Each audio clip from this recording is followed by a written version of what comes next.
Okay guys, Doc Ock back with the revision video so big it needed a second part. So let's dive straight in. The issue of Mobeen as a British Muslim of South Asian descent allow you to talk about a piece of theory called intersectionality.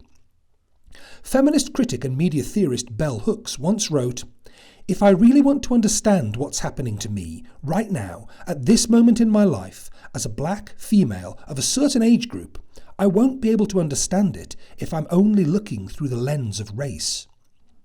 For Bell Hooks, her femininity and her blackness and her age all intersect, meet up together, to form her identity. The same thing is true in Man Like Mobeen, where Asianness and Islam intersect with each other and with Western culture also. One of the places this can be seen is in the repeated low-angle shots of the marketplace with the mosque in the background. The low angle connotes the power and importance of the mosque, and the decision to have a market in the foreground of the shot suggests the importance of the place in the daily lives of Small Heath's Muslim community. Another example can be seen in the mise-en-scène of Khadija. She wears a colourful headscarf. The headscarf connotes her Asian Muslimness, while the less traditional colouring of it connote more of a sense of Britishness. A similar argument could be made of Aqsa, who wears only Western clothing and no headscarf, suggesting that she is more assimilated into British culture than Khadija is. Khadija's father, Brother Ahmed, wears a skullcap and more traditional Pakistani clothing. This use of mise-en-scène helps to connote the more traditional aspects of an Asian arranged marriage. We see a similar outfit on Uncle Habib when we first meet him, though later he is seen in Western clothing, indicating that he walks comfortably between both worlds. A little too comfortably at times. That case is still pending. But Mobeen's outfit in this scene seems to connote African roots, possibly suggesting that he has turned his back on some of his Pakistani heritage. That's why he went back to Pakistan. And embraced other cultures as well as British. The frequent use of hip-hop music, with its strong association with African American culture, might also be a signifier of Mobeen's multiculturalism.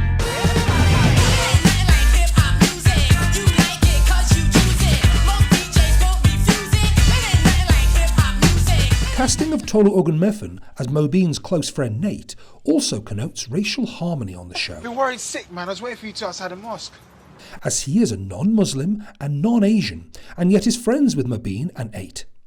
Look, I know I'm not a Muslim, but is marrying your cousin really the right answer? His inclusion also promotes what media theorist Paul Gilroy describes as cosmopolitan conviviality, where cultures are shown as mixing and getting on and learning from each other without prejudice or argument. But the show is not above poking fun at stereotypes of Asians and Muslims. 8's confusion between arranged marriage and forced marriage is the sort of mistake a non-Muslim might make, and a subtle dig at the mainstream non-Asian audience of the show, allowing the Muslim audience to have a laugh at their expense.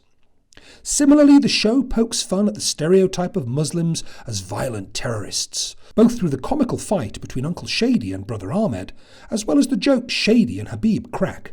I'd rather she did a suicide bombing. Oh, what's that? I will put the best on her myself. Locations of interest for representation include the home, Almost racistly white, and the area of Small Heath in Birmingham where the show is set. Sitcoms often take place around the setting of the home, and here we see 2 homes in this episode. The first one, Mobeen's, is fairly unconventional in that there are no parental figures present. In older sitcoms, like The Fresh Prince of Bel-Air, parental figures were there to act as a role model or guiding figure to younger characters. I encountered bigotry you could not imagine. Now, you have a nice poster of Malcolm X on your wall. I heard the brothers speak. And sometimes to act as the foil that they have to sneak around in order to have a good time. You've already lied once tonight. Let's not make it a habit. Daddy, none of my other friends had a curfew. If I came home at 10:30, everyone would think I was a baby. Crucially, in Man Like Mobeen, Mobeen's parental duties intersect with his role as Axe's brother, and the mixing up of the two provide much of the show's comedy. I'm proud of you, kiddo. I'll come in and tell you year head on Monday what I think. It's the start of my GCSE courses. I've been suspended for fighting and I'm going to miss vital revision classes, all because I couldn't control my temper. Couldn't control your temper? I couldn't control my temper. One moment where this can be seen is where Mobeen tries to talk to Axa about boys. Note the wide angle of the shot used to connote the emotional distance between the two of them. The conventional shot-reverse shot of these two shots cuts back to the wide angle after Mobeen has failed to advise AXA, connoting the emotional distance still remains between the two of them. You could be a real mother figure sometimes. Aye, that's rude.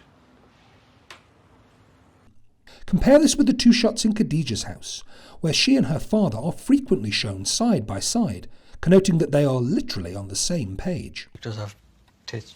You want to make a note of that? The representation of Small Heath in this episode is as a predominantly Asian area of Birmingham. There are other episodes in the show that are more culturally diverse, but in this episode, Nate is the only non-Asian character. Even the extras in the background are pretty much entirely Asian. This representation is more problematic and runs the risk of pandering to the false ideas of Britain having cities that are totally Muslim. And in Britain, it's not just no-go zones. There are actual cities like Birmingham that are totally Muslim, where non-Muslims just simply don't go in. Ideas that Guz Khan is quick to satirise and poke fun at in the early YouTube sketches that led to Man Like Mobeen. Finally, we did it, bro.